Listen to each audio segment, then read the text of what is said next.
Hello everyone, and welcome back to When She Broke Us channel. Today, we have an incredible story, one that's dark, emotional, and shocking. It's a story about betrayal, humiliation, and the kind of heartbreak that leaves scars you can't see. We're sitting down with a man whose story will take you through a whirlwind of emotions, and I promise you, this is one you won't be able to look away from.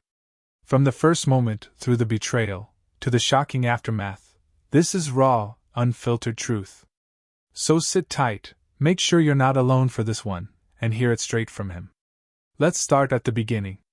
Can you tell us your name and a little about yourself, and then share your story with us? I should have noticed the earring first. Not the way Sarah laughed at his jokes. Too loud, too bright, like she was performing for an audience of one. Not the way Marcus touched her elbow as they swayed to some forgettable top 40 song. Not even the fact that my fiancée was dancing with my best friend at her own engagement party while I stood by the champagne tower, that velvet box burning a hole in my jacket pocket. No, I should have noticed the earring. The small silver crescent moon lying on our bathroom counter that morning, catching the light just wrong. Sarah only wore gold. Always gold. She said silver made her skin look washed out. But I'm getting ahead of myself. My name is Derek. I'm 34. And I'm a software architect at a fintech startup in Austin. That's the kind of detail that matters in stories like this, right? The mundane specifics that make you believe what comes next. I work with patterns, recognizing them, predicting them, building systems around them. You'd think that would make me better at seeing what was right in front of me. 3 months before the engagement party, before everything fell apart and reassembled into something I still don't fully understand, Sarah came home with a haircut. Nothing dramatic, just a few inches, some layers around her face. But she'd been talking about cutting her hair for 2 years, ever since we'd started dating, and she never did it. I'm too attached, she'd say, running her fingers through those long auburn waves. Maybe next month. Then one Thursday in June, she walked in with it done. She looked beautiful. She always looked beautiful. But something in her eyes was different. Brighter, maybe. Or scared. Couldn't tell. Do you like it? She asked. And I heard something underneath the question. Something I didn't understand how to answer. It's perfect, I said, which was true and also completely beside the point. That night, she made love to me like she was trying to memorize my body, like she was storing up something for winter. I fell asleep happy and woke up with that strange feeling you get when you're sure you've forgotten something important, but you can't remember what. The next morning, I found her crying in the kitchen, shoulders shaking, one hand clamped over her mouth to muffle the sound. Baby, what's wrong? I crossed the room in 2 steps, pulled her into my arms. She shook her head against my chest. Nothing. I'm sorry. Stupid. I'm happy. I'm so happy it scares me. I kissed the top of her newly short hair and told her I understood. Even though I didn't. Not really. I was happy too, the simple kind of happy where everything just works. We had a good apartment in a good neighborhood. My startup was about to go Series B. We talked about marriage the way you talk about the weather, casually, certainly, like it was just a matter of time and logistics. I thought I knew her. God, I really thought I knew her. Sarah worked as a physical therapist at a sports medicine clinic downtown. She'd leave for work before me, usually around 7, and come home smelling like Tiger Balm and that particular breed of exhaustion that comes from touching people's pain all day. We'd cook dinner together. Well, she'd cook, I'd chop vegetables and pretend to be helpful, and we'd fall asleep watching Netflix, her head on my shoulder, my hand in her hair. It was a good life. A safe life. The kind of life where you don't expect the ground to suddenly open up beneath you. But like I said, I should have noticed the earring. It was a Sunday morning, late August, unseasonably cool for Texas. I was getting ready for a run, and there it was, next to the soap dispenser. Small, silver, crescent-shaped. I picked it up, meaning to ask Sarah about it, then set it back down and forgot. That's the thing about small mysteries. They're so easy to ignore until they become big ones. When I came back from my run, sweaty and endorphin high, Sarah was on the phone in the bedroom, her voice low and urgent. She saw me and her expression flickered, just for a second, like a glitch in a video stream. I'll call you back, she said, and ended the call before I could even get my earbuds out. Who was that? I asked, pulling off my shirt. Just my sister. Emma's having drama with Mike again. Emma was Sarah's younger sister, 29, perpetually dramatic, perpetually breaking up with her boyfriend Mike and getting back together within a week. This was plausible. It was also the first time Sarah had lied to me, or at least the first time I'd noticed. I know it was a lie now because Emma told me herself, 3 months later, standing in the hallway outside the party venue with my grandmother's engagement ring in her hands and tears streaming down her face. But that Sunday morning in August, I believed her. Why wouldn't I? You should shower, Sarah said, crossing the room to kiss me. You're disgusting. You love it, I said, pulling her close, making her laugh. She did shower that day, immediately after I did, even though she'd showered the night before. I remember because we ran out of hot water and she cursed the building's ancient water heater, and I remember thinking it was odd that she'd need another shower so soon. But then I stopped thinking about it because Marcus texted about watching the Longhorns game and Sarah said she'd make her famous 7-layer dip. Marcus. I need to tell you about Marcus. We'd been friends since college, UT Austin, computer science, too many late nights and too much cheap beer. He was the kind of friend who'd help you move without asking questions, who'd pick you up from the airport at 2 a.m., who'd talk you through your quarter-life crisis while you were both too drunk to remember the conversation the next day. After graduation, he stayed in Austin working for Dell, then Oracle, then some AI startup that folded after 6 months. Now he was freelancing, living in a converted garage apartment in East Austin, dating sporadically, living the kind of uncommitted life that looked romantic until you hit 35. Sarah liked him. At least I thought she liked him. She laughed at his jokes, asked about his work, included him in our weekend plans. He was over at our place 2-3 times a week. It felt natural, my girlfriend and my best friend getting along. What could be better than that? The thing is, when you're writing code, you learn that bugs usually come from your assumptions, the things you think are true but never actually verify. The conditions you never test because they seem so obvious. I never tested the condition where Marcus and Sarah were alone together. In September, I flew to San Francisco for a week-long conference. Machine learning, blockchain integration, the usual buzzwords. Sarah drove me to the airport, kissed me goodbye, promised to miss me terribly. Marcus is going to check on you, right? I asked because the AC in our apartment had been acting up and I worried about her in the Texas heat. Derek, I'm a grown woman. I'll be fine. I know, but just in case. He said he'd come by Wednesday. We're going to try that new taco place you hate. I don't hate it. I just think their salsa is too sweet, I know. She kissed me again. Go catch your flight. Text me when you land. I texted her when I landed. I texted her every day. She responded with photos of her meals, complaints about her patience, heart emojis. On Wednesday night, she sent a selfie from the taco place, her and Marcus, grinning at the camera, 2 margaritas on the table. You were right about the salsa, she wrote. Too sweet. I stared at that photo for a long time that night, lying in my hotel room, and I couldn't figure out why it bothered me. They looked happy. They were allowed to look happy. But something about Sarah's smile was different, bigger, maybe, or just different in a way I couldn't name. When I got home, the apartment was spotless. Like suspiciously spotless. Sarah had cleaned, really cleaned, the kind of cleaning you do when you're trying to erase something. I had all this energy while you were gone, she explained, kissing me in the doorway. I missed you so much I couldn't sit still. The sheets on the bed were new. Well, not new, we'd bought them months ago, but she'd finally put them on. I commented on it, and she said the old ones were starting to fray, which was true, but we'd also agreed to wait until we moved to a bigger place to use the nice sheets. I wanted everything to be perfect for when you got home, she said, and pulled me into bed before I could ask any more questions. That night, she fell asleep almost immediately, her back to me, her breathing quick and shallow. I lay awake for hours, that unnamed discomfort growing in my chest like a storm cloud. I told myself I was being paranoid. I told myself jet lag was making me weird. I told myself that healthy relationships were built on trust, not suspicion. Then I got up, went to the bathroom and saw it again, that silver earring in exactly the same spot. I picked it up, Looked at it closely this time. It was delicate, expensive looking. Definitely not Sarah's. I turned it over in my fingers, my heart starting to race. And then I did something I'd never done before.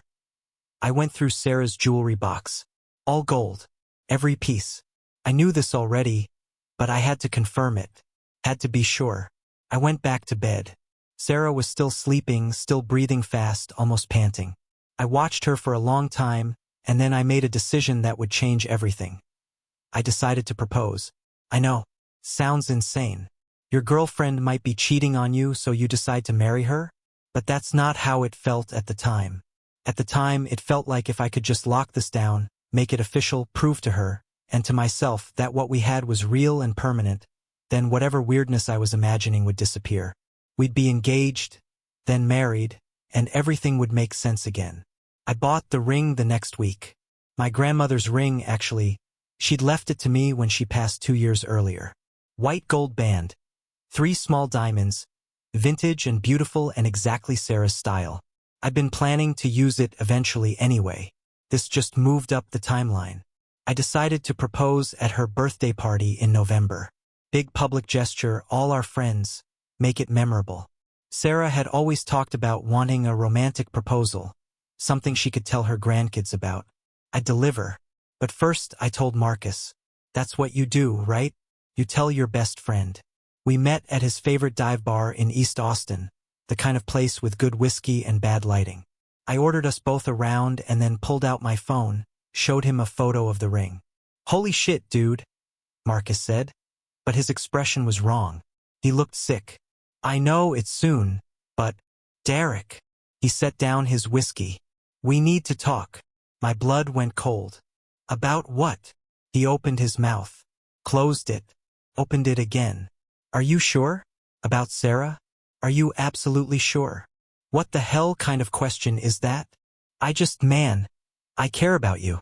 You know that. And I want you to be happy. But sometimes people. He trailed off, running his hand through his hair. Sometimes people aren't who we think they are. What are you saying? I'm saying make sure. That's all. Make sure you're not missing something. I should have pressed him. I should have demanded to know what he meant. But I was angry, the kind of defensive anger that comes from hearing your own doubts spoken out loud by someone else. I know her, I said. I love her. I'm doing this. Marcus nodded slowly. Okay, then I'm happy for you, brother. I really am. We finished our drinks in uncomfortable silence, and when we parted ways, he hugged me harder than usual. Just promise me, he said into my shoulder, that you'll keep your eyes open, okay? I promised, but I kept them closed instead. The next month was a blur of planning. Sarah's sister Emma helped me organize the party. A Saturday night in mid-November at this trendy event space downtown, cocktails and small plates and a DJ who cost more than my first car. Sarah thought it was just a birthday party. She had no idea about the ring burning a hole in my pocket. Emma and I grew close during those weeks of planning. She'd call me with updates, we'd meet for coffee to go over details, and slowly I started to see her as more than just Sarah's flighty younger sister. She was smart, observant, more grounded than I'd given her credit for. One afternoon, 3 weeks before the party, we were at a cafe finalizing the guest list, and she asked me, Derek, do you ever feel like you don't really know someone? Like they're right there in front of you, but they're also somewhere else entirely. I stopped typing on my laptop. Why do you ask? She stirred her latte, not meeting my eyes. No reason. Just thinking. Emma, it's nothing. Forget I said anything. But her hand was shaking. I should have pushed. I should have asked what she knew. But I was scared. Scared of what she might say. Scared that my suspicions were right. Scared that if I pulled on that thread, the entire tapestry would unravel. So I smiled and said, I think that's called love. Knowing someone and still being surprised by them. She looked at me with something like pity. Yeah, she said softly. Maybe that's it. The week before the party, Sarah started acting strange again. She'd stare off into space during dinner, barely eating. She'd wake up in the middle of the night and I'd find her sitting on the couch in the dark. Just sitting there, staring at nothing. Are you okay? I asked one night, sitting beside her at 3 a.m. What? Yeah. Sorry. I just couldn't sleep. Thinking about your birthday? Something like that. You know I love you, right? She turned to look at me, and in the dim light from the street, her eyes were wet. I know. I love you too. So much. You have no idea how much. Then what's wrong? She shook her head. Nothing. Everything. I don't know. She leaned into me. Promise me something? Promise me that whatever happens, you'll remember that I loved you, that this was real. A cold feeling spread through my chest. Sarah, you're scaring me. I'm sorry. I'm just being dramatic. Birthday feelings, you know? She kissed my cheek. Let's go back to bed. But we didn't. We sat there until dawn, her head on my shoulder, both of us silent, both of us thinking things we didn't say out loud. The day of the party arrived. It was a beautiful Saturday. Unseasonably warm, clear skies. The kind of November day that makes you forgive Texas for its brutal summers. Sarah spent the afternoon getting ready, and I watched her from the doorway of our bedroom. This woman I'd planned to marry, and I felt like I was looking at a stranger. You're staring, she said, meeting my eyes in the mirror. You're beautiful. She smiled, but it didn't reach her eyes. You're not so bad yourself. Sarah. I crossed the room, stood behind her, put my hands on her shoulders. The ring box in my jacket pocket felt like it weighed 1,000 pounds. Whatever's bothering you, nothing's bothering me. You can tell me. We can figure it out together. That's what we do. She covered my hands with hers. I know, and we will. After tonight, okay? After tonight, we'll talk. I didn't like that answer, but I nodded anyway. After tonight. We arrived at the venue at 7. Emma had outdone herself. The space looked incredible, all Edison bulbs and exposed brick. A long table covered in cocktails and appetizers. A small dance floor in the corner. People started arriving, friends from work, from college, from Sarah's yoga classes and my pickup basketball league. Everyone happy, everyone ready to celebrate. Marcus arrived late, around 8. He looked wrong, pale, jumpy, like he'd had too much coffee or not enough sleep. He hugged Sarah and wished her happy birthday, but his hug was stiff, formal. She noticed. I saw her notice. Are you okay? She asked him, and there was something in her voice, some note of concern that seemed too familiar. Fine, he said. Just a long week. They looked at each other for a beat too long, and that's when I knew. I didn't know what I knew, but I knew something. The party continued. People danced, drank, laughed. I made small talk, played the gracious host, waited for the right moment to propose. Emma had arranged with the DJ to create a special moment. He'd play Sarah's favorite song. She'd come find me. I'd get down on one knee. Simple, romantic, perfect. But at 9:30, when the DJ started playing The Way You Look Tonight, Sarah's favorite, the song we'd danced to on our second date, she didn't come find me. She was already on the dance floor. With Marcus, I stood by the champagne tower watching them. The way his hand rested on the small of her back. The way she looked up at him, her eyes too bright, that same too loud laugh from earlier. And I felt something crack inside my chest. Something I'd been holding together for months with hope and denial. Emma appeared at my elbow. Derek. Don't, I said quietly. You need to know. I said don't. But she grabbed my arm, turned me to face her. They're not sleeping together. I blinked. What? Sarah and Marcus. They're not having an affair. It's not what you think. Then what is it? Emma's eyes filled with tears. She made me promise not to tell you.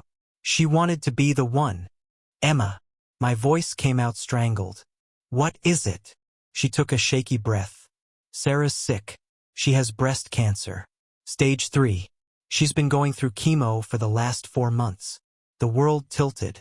That's impossible. She hasn't. She doesn't look. The haircut wasn't a choice. Her hair started falling out. The cleaning when you came back from San Francisco? She'd been throwing up all day. Couldn't stand the smell in the apartment. Those nights you found her on the couch? She was in pain, Derek. She didn't want you to see. Couldn't breathe. Why wouldn't she tell me? Because you've been talking about marriage, about starting a family. And she knows. She knows she can't give you that anymore. The treatment, there are side effects. She might not be able to have children. She might not. Emma's voice broke. She didn't want you to stay out of obligation. She wanted you to have a choice. On the dance floor, Sarah was crying now, still swaying with Marcus. He was saying something to her, something that made her shake her head violently. Marcus knows. I asked. She needed someone. He drove her to appointments when you were at work. Sat with her during chemo. Derek, he's been trying to get her to tell you for weeks. Tonight, she promised him she would. After the party, she was going to tell you everything. I reached into my pocket, pulled out the ring box, looked at it for a long moment. Then I handed it to Emma. Give this to her, I said. Derek, no. Tell her. I stopped. What could I possibly say? That I loved her? She knew that. That I wanted to marry her anyway? That her illness didn't change anything? But it changed everything. It changed the meaning of every strange moment. Every lie. Every time she'd pushed me away. She hadn't been unfaithful. She'd been protecting me. And somehow that hurt worse. Just give it to her, I said again. I turned and walked toward the exit. Behind me, I heard Emma call my name, but I kept walking. Through the crowd of our friends, past the table with Sarah's birthday cake, past the DJ booth where someone was requesting another song. I stepped out into the cool November night and finally let myself breathe. I didn't go home that night. I drove aimlessly around Austin for hours, my phone blowing up with calls and texts that I didn't answer. Emma, Marcus, even some of our friends from the party, wondering where I'd gone, if I was okay. Around midnight, I ended up at Town Lake, sitting on a bench by the water, watching the bats fly overhead. That's where Sarah found me 3 hours later. Emma told me which car you were driving, she said, sitting down beside me. You're not hard to find when you're having a crisis. You always come to water. I didn't look at her. You should be at your party. Marcus kicked everyone out 2 hours ago. Said the birthday girl needed to rest. She was quiet for a moment. He's a good liar. Almost as good as me. Why didn't you tell me? Because I wanted one more perfect summer. One more season where I could pretend to be normal. Where you could look at me and see your future instead of a medical file. Her voice was steady, controlled. I wanted you to love me. Just me. Before you had to love me through something hard. That's not your choice to make. I know. She pulled something from her purse. My grandmother's ring. Emma gave me this. She said you gave it to her. She said you walked out while I was dancing with Marcus. I thought you were sleeping with him. She made a sound that might have been a laugh. For months you thought I was cheating, and you were going to propose anyway? God, Derek, what does that say about us? I finally turned to look at her. Even in the dark, I could see how thin she'd gotten, the shadows under her eyes, the way her clothes hung differently. How had I missed it? It says I love you, I said simply. Enough to be stupid. Well, she turned the ring over in her fingers, the diamonds catching the streetlight. I love you too. Enough to lie to your face for 4 months to save you from myself. We sat there in silence, watching the water. A jogger passed by. Couple walked their dog. The world kept turning, indifferent to our small tragedy. The prognosis? I asked. 60-40. Maybe better if the chemo works. I find out Tuesday if the tumors are shrinking. I want to come with you. Derek. I want to come with you to every appointment. I want to sit in every waiting room. I want to hold your hand when they give you bad news and celebrate when they give you good news. I want to be there, Sarah. Let me be there. She was crying now, really crying, her shoulders shaking. What if I can't have kids? What if the treatment doesn't work? What if you wake up in 5 years and realize you wasted your life on someone who... Stop. I took her hand. Put on the ring. What? Put it on. I'm asking you to marry me. Right now, right here, in the stupidest possible way. Sarah Mitchell, will you marry my dumbass? She laughed through her tears. This is insane. Is it more insane than planning a surprise proposal while thinking your girlfriend was cheating on you? Significantly less insane than that, actually. So, she looked at the ring, then at me, then back at the ring. And slowly, she slid it onto her finger. Fit perfectly. Of course it did. Okay, she whispered. Yes, but you're going to regret this. Probably, I agreed. But not for the reasons you think. We got married 6 weeks later, at the courthouse with Emma and Marcus as witnesses. Sarah wore a simple white dress and a wig. Her hair hadn't grown back yet. I wore jeans and my best button-down. We said our vows in front of a board clerk and then went to get tacos. It wasn't the wedding either of us had imagined. It was better. The chemo worked, mostly. The tumors shrank by 60%. Her doctor was cautiously optimistic. We scheduled the next round of treatment for January, and in the meantime we lived. We lived hard and deliberately, cramming more into those months than most people fit into years. We took a road trip to Big Bend, watched the sunset from the Chizos Mountains, slept under more stars than I knew existed.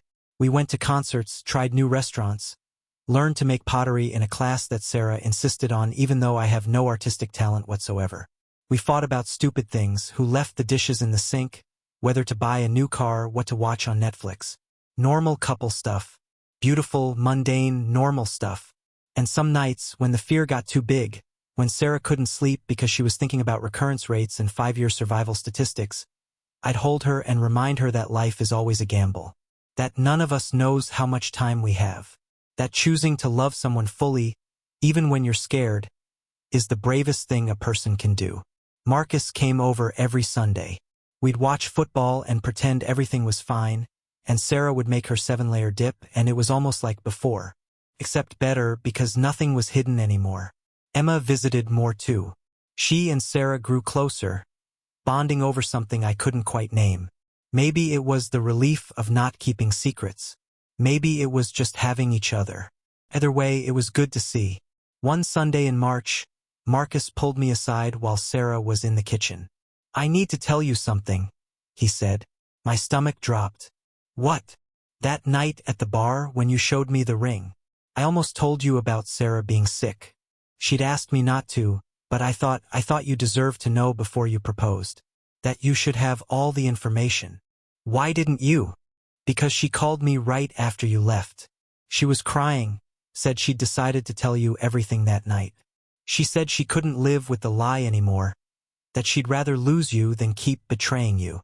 He looked at me steadily. "So I trusted her to do the right thing. I trusted both of you. I thought about that night.